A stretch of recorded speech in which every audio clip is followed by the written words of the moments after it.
Welcome to Activity 3 in your training on cultural adaptability in restaurant and dining service. In this task, you'll become a complaint detective.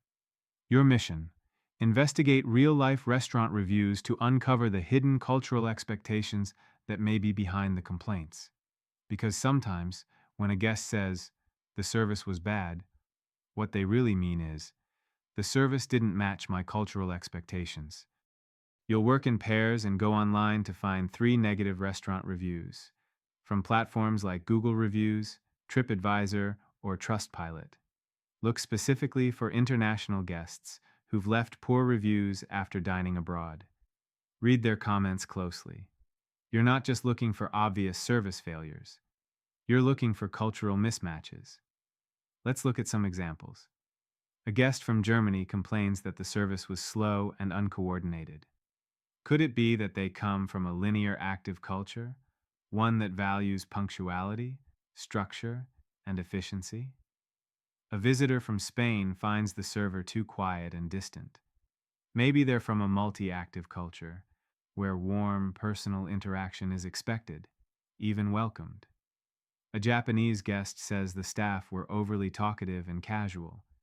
This could reflect discomfort from a reactive culture, where discretion, calm, and quiet professionalism are the norm.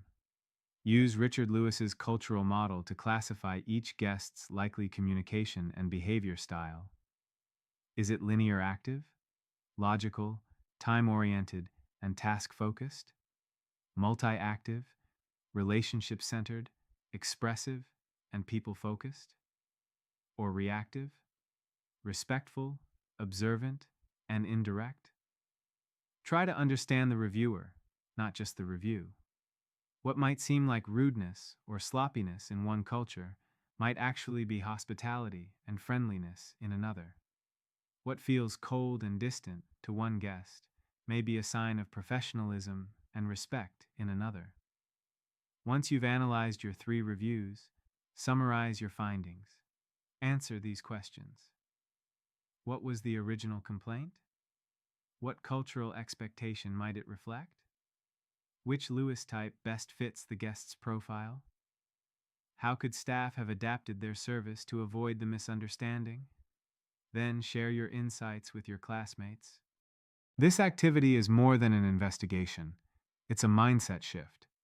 It reminds us that not all complaints are created equal, and that the most powerful skill a hospitality professional can have is cultural empathy. When you can listen between the lines, when you can read a review and understand the culture behind it, you move from defensiveness to understanding, from frustration to problem solving. And that's how you transform guest feedback into better, smarter service.